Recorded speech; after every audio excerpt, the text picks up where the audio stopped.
This episode is sponsored by Kerkering Barberio, your trusted partner in tax, audit, and outsourced accounting services. Serving Sarasota, Manatee, and the greater Tampa Bay area for over 50 years, KB helps clients achieve their personal and business goals. Visit kbgrp.com to learn more. Jen Hemmerdinger shares an inspiring story of resilience and battling back after a setback. That's a classic Business Observer story, an entrepreneur or leader overcoming obstacles with a focus on how they did it and lessons learned. To read more about people like Jen, subscribe to the Business Observer. Go to businessobserverfl.com to subscribe. Hello and welcome to the Business Observer from the Corner Office podcast. I'm Mark Gordon, managing editor of the Business Observer. Today's guest is Jennifer Hemmerdinger, EY Public Relations Manager for the U.S. Jen, welcome and thanks for being here on the podcast. Hey, Mark, thanks so much for having me. I'm so excited to be here. Yeah, this is going to be good. We're going to talk about you and your career and leadership, but we're also going to focus on this LinkedIn post from, I guess, about a month. We're recording this in early March, and so it's probably from about early February, which just blew me away. It was so impressive and authentic. I know it's an overused word, but we're going to get into that in a little bit. Cool. Before we get to that and even some questions about your career, just a couple of quick rapid fire questions, Jen, for our audience to get to know the real Jen a little bit. Okay. What are the two most used apps on your phone? Instagram and LinkedIn. Social media. I like it. All right. I good. I guess that's not surprising. Actually, third is NPR. Okay. I listen to NPR every single morning, every day, in the car, all the time. So NPR, LinkedIn, and Instagram. Yes. How many hours of sleep a night do you need to get so that you are not cranky the next day? That's a really important one. 7 below. I can function below 7. It's not great. When we start to get to 6 hours, it plummets quickly. You feel it. Yeah, I get it. Yeah. I get it. Okay. What is the longest plane ride you have ever been on and to where? Yeah. I went to India. So I guess it was more than one plane ride. It was multiple plane rides. I went to my friend's wedding in December of 23. Yeah, December of 23. And she had a wedding in India. So that's pretty far. That's pretty far. And I've heard Indian weddings are amazing. Not that other cultural weddings aren't good, but I've heard Indian weddings are like these amazing parties that just are like unbelievable. They are. This wasn't a traditional big Hindu Indian wedding, but it still was amazing and incredible and so different than anything I've ever experienced. It was just a wonderful, amazing, and incredible experience. Unfortunately, I got sick on the way home on 2 of those 3 flights. It was like a 35-hour journey or more or something. And it was such a shame because it was like one of the best experiences and trips of my life. But you know what? I have to say, I have a very dear friend who's a flight attendant, so I have a very close appreciation for flight attendants. And in that moment, when I had those 2 of the 3 flights that I got very sick on, the flight attendants were, I was traveling by myself, were so supportive and incredible. And they were like your new best friend or nurse all in one. And, I felt much better thanks to their help and support. So a happy side of a difficult experience. Correct. Yeah. Yeah. Okay. All right, Jen, we're going to get a little bit about your career. Tell us EY, what you do there. And actually, you know what? Because you were a business reporter like me for many years. Tell us about before EY and then lead us into how you got to your EY position. I'm a recovering business journalist. Still, so I guess where to start. So I started out in theater, right? I used to do theater, middle school, high school. I thought I was going to be an actress. I thought I was going to be Diane Sawyer, right? So initially it was like, I thought I was going to be an actress. And then I realized, hey, that's pretty hard. I'm not going to get a lot of, not everybody gets to be super successful in that. Maybe let's do something more stable. And that was communications and journalism. And so I was like, okay, I'm going to be the next Diane Sawyer. I pursued broadcast journalism. And then I also had this realization, okay, wow, not everybody also makes it to be super successful there. So maybe let's tone it down. I did radio for a small stint while I was in college. I went to undergrad in New Hampshire, and I worked at a local radio station, which was super fun. I also was a DJ at a bowling alley in Vermont. Really? Yes, for a short stint. So I was in college, and this was just like a side gig, trying to make some extra cash. I'm always hustling, always trying to learn new things. And I was like, maybe radio is it for me. But Mark, you've met me. We've met in person. I'm a very extroverted person. I thrive with social environments and stuff. And so radio was like in a box for 4 hours by yourself. And I was taking calls live, and it was fun, but that wasn't for me. So I transitioned in my focus to broadcast, online journalism, that's in newspapers.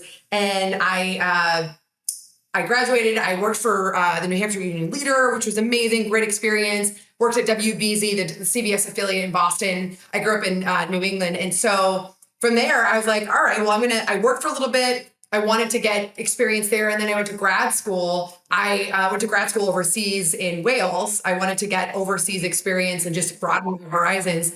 And I thought everyone was going to hire me because I have my master's degree. Well, false. I graduated at the height of the recession in 2008, 2009. And that was not the case. I remember, Mark, this is a kind of a crazy story. I got an interview and an offer from, I think it was the Guam Daily News. And it was and they asked, the interview questions were wild. They asked, how do you feel about tsunamis and, living on a military base? And I'm against tsunamis. I'm anti-tsunami. Yeah. That ultimately didn't manifest, and that's okay. So I didn't take that job, but I did go to DC, worked in business journalism, and I found myself in tax as a tax reporter. And I did that for almost 10 years. I was on Capitol Hill, covered the State of the Union, covered the budget fights, debt ceiling, super wonky, super DC, amazing chapter. And then I found myself at EY, where I have been there. I've been at EY since 2016 in a variety of different roles. And currently I'm our US public relations manager for our government and public sector practice, as well as our entrepreneurship programs.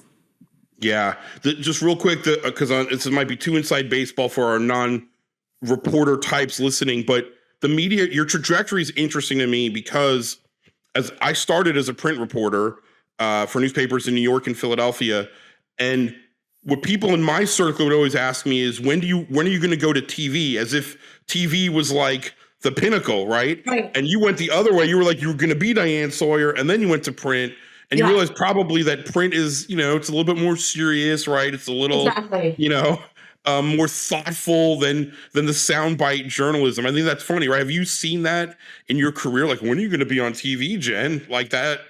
Well, a lot of people I've actually met over the course of my career, whether it was in journalism or here, they were like, oh, I thought you were in news or I guess I have that presence. But yeah, it doesn't necessarily translate just because you're in either radio or broadcast, online and TV. They're all like three absolutely different entities, and they require different skills. And you're right, the sound bites versus the long form versus in-depth features, heartbreaking news. Yeah, so that never, but I really enjoyed, I loved being a journalist. One of the things I love about it was, you're doing something new every day. You're learning something new every day. You're meeting new people and you're constantly growing, which is, I think, one of the really cool things I like about public relations is that it's no one day is the same. You're always doing something new. It is. I say it all the time. It's very similar to a window into somebody else's life, right? We're recording this on mid-morning in early March, and later this afternoon, I'm interviewing a bank CEO on this podcast. So it's awesome. Just going to be a totally different kind of questions. Okay, so we're gonna switch gears to this. I the word viral is overused, but to me, this was like a locally viral LinkedIn post, which goes to like the heart of what a lot of what we talk about on this podcast is like overcoming different things in your career and your work. And this just really resonated with a lot of people. I want to read one line. I never do this. I never read a line for this is the first time I ever do this, but this line was really great. And then you're going to get it. I'm going to ask you about it, but what you wrote was, I changed my strategy and mindset, refusing to let fear and anxiety take over. I stayed calm, focused, and determined, manifesting success. And that's just so important, right? Like so many examples. My son is 16. He's actually taking the SATs this week, and the stress level is high in Gordon household. And so, all those things, right? Stay calm, focused, determined. All right. So now that I've teased it a little bit, tell us about what happened that led to this post. Like, give me kind of an overview of this. Sure. So I guess I want to take a step back to explain what the post was about for starters for our audience. So in public relations, I have my master's degree, and I'm, like I said, I'm a continuous learner, and I wanted to obtain my accreditation in public relations. Some people say this is like the bar exam for PR. Not quite like that, but it's intense. It's a tough exam. It's obtained in two parts. It's a panel presentation, and then it's a 3.5-hour exam.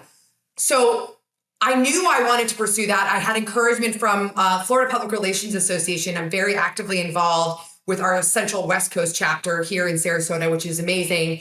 And I knew this was something I wanted to do. And I hadn't, I talked to you about grad school. I hadn't taken an exam since 2010. So it was a long time. I was definitely out of practice. There's a practice of getting into a habit and studying and being dedicated and diligent. And it's like that mindset, especially when you work full time, it's so hard, right? So I initially took this. So it was a panel presentation I gave last spring. And then it was the exam that I had scheduled for July. It was sort of, Mark, a perfect storm of events that ultimately pulled me off track. The first thing was my computer, when I logged in to try to, the day before the exam, blocked the platform where the actual test was being held. So that weekend I had to go through 4 different computers even to gain access to the platform where the exam was being held. I ended up taking it on my husband's computer, but it was just like a scramble. Throws you off kilter. Totally off kilter. Yeah. Also was the same weekend where there was an attempted assassination on President Trump in Pennsylvania. So my mind was spinning, what's going on? I'm kind of naturally by default an anxious person, and anxiety and fear took hold of me. I was just pacing my living room. I just like compulsively ate anything in sight, like popcorn, whatever, And then when it was finally time to take the exam, I was just so nervous and thrown off. And the virtual proctor at the time, she was late, and I was freaking out that I missed the exam. It's very strange to have virtually the proctor directly looking at you. So it's so distracting. You can't. It's bizarre. It's bizarre. It's totally bizarre. That's so weird. It's so weird. So I failed, right? I failed. And it was just so deflating. I felt stupid. It was a huge embarrassment. I've been practicing public relations and external comms every day at my job for like 9 years. And I was like, I couldn't pass a 3.5-hour exam. Like, this doesn't make sense. Prior to the exam, I had given a presentation to my entire PR team at AY because my boss at the time was like, hey, I showed this case study that I put together for my panel presentation. He's like, this is amazing. And I explained how, like, the thought process that went into the strategy and such. And so, and the panel presentation was part of the APR process. And so I felt like not only had I failed myself, I had let my team down because they knew I was pursuing my APR. And so for months afterwards, I couldn't even look at any books. I couldn't study. It was just like, it was such a turnoff, right? And so... Sorry to cut you off.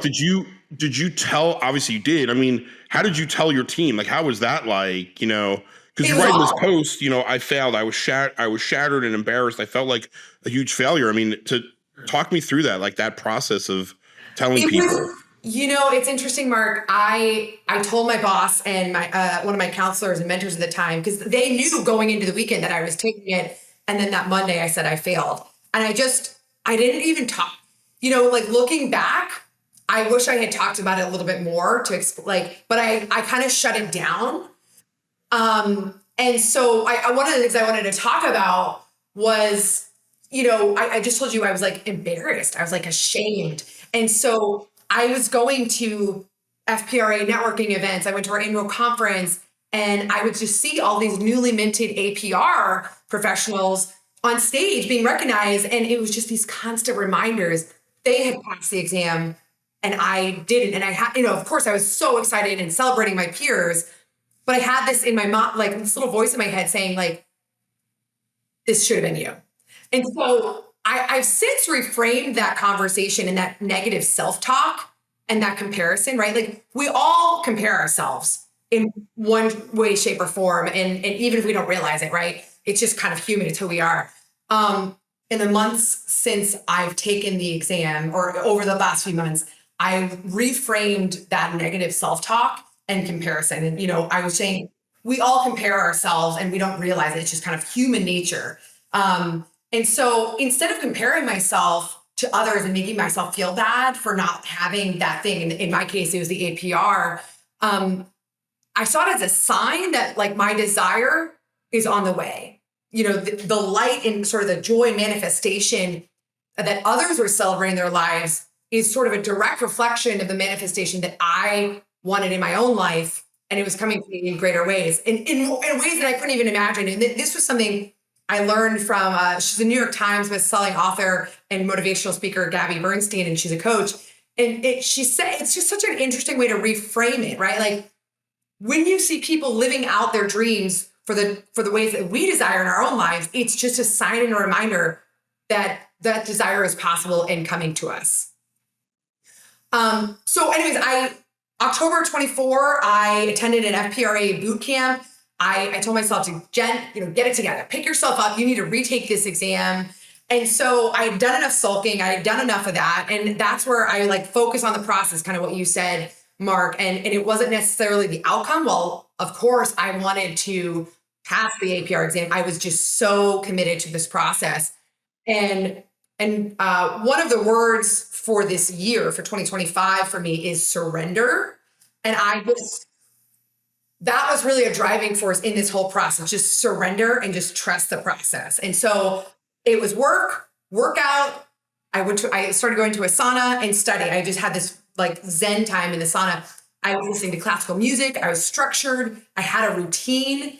I was also doing habit stacking. I don't know if you've heard of that, where we all have habits, like, right, you're brushing your teeth every day, or you're making a cup of coffee or a cup of tea or whatever it is. And if you want to add new behaviors and habits to the ones you already have, you just add it onto. And so that's what I did. I told you I was out of practice with studying. So I habit stacked. So, in the morning I have a cup of tea every morning. And so I added studying into that route. Okay, with my cup of tea, I'm going to study now. And then I just took advantage of the practices I already had to develop those new ones to do something I wanted to do.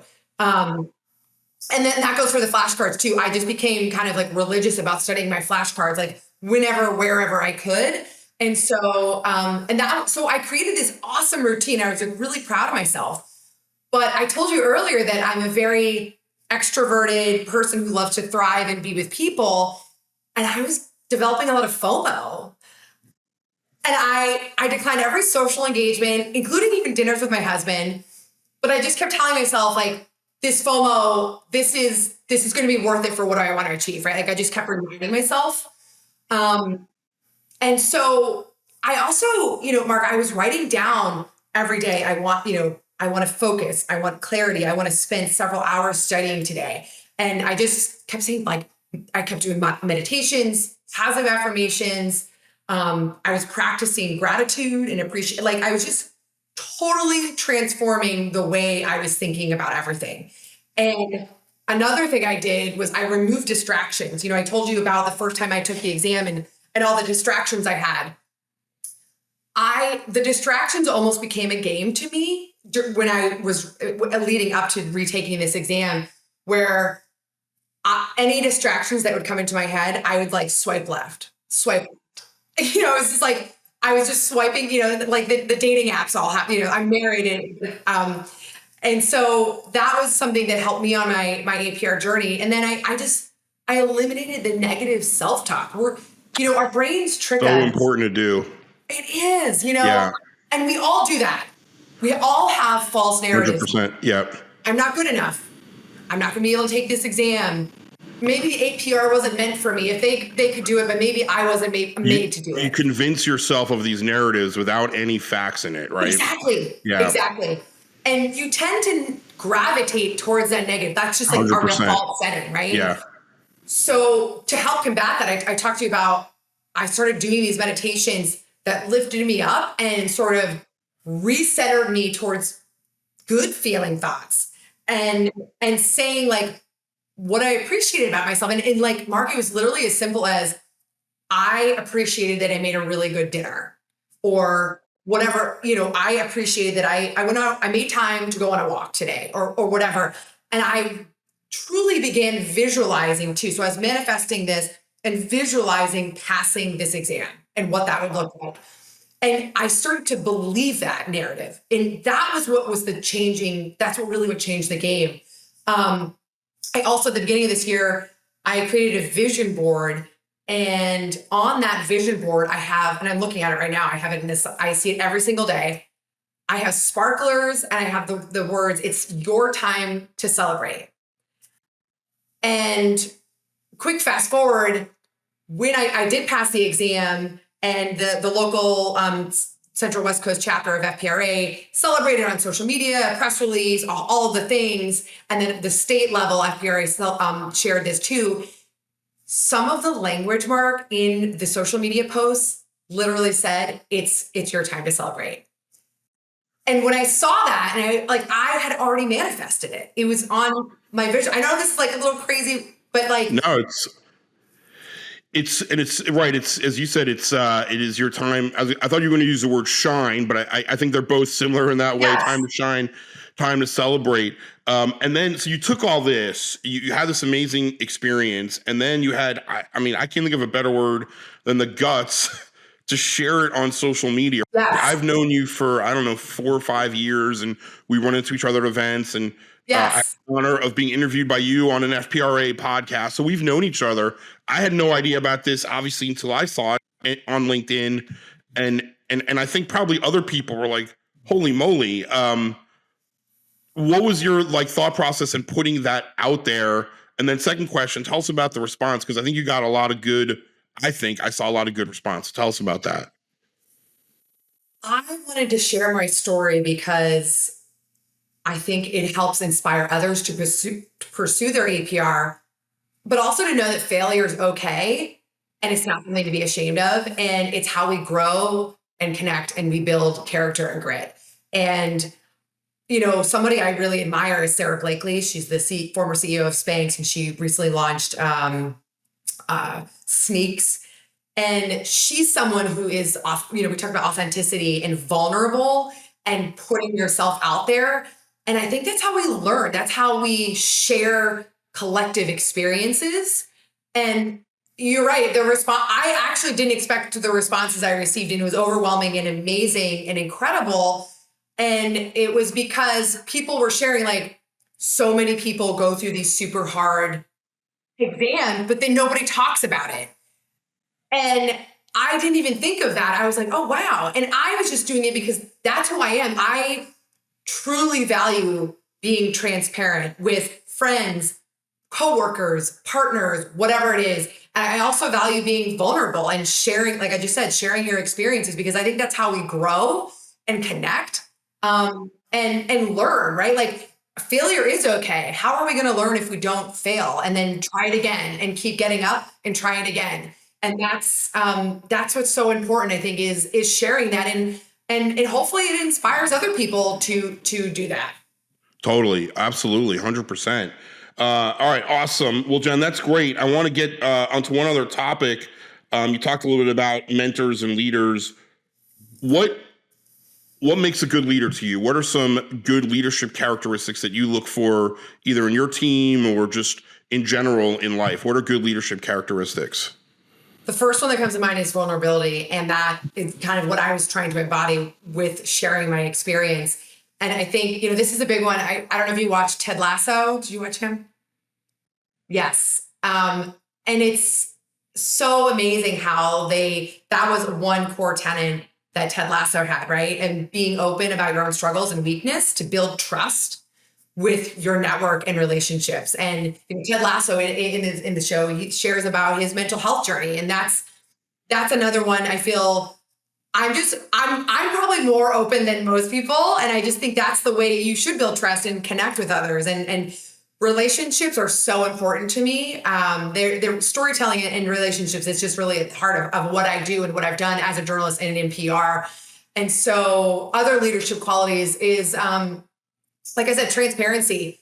That really builds the foundation for strong relationships. And it also, when you work at a big company or a small company or whatever, transparency shuts down the rumor mill if there's leadership changes, if there's organizational changes or whatever it is. And just coming out up front and be like, hey, this is what's going on. This is what we know. This is how we're going to address it.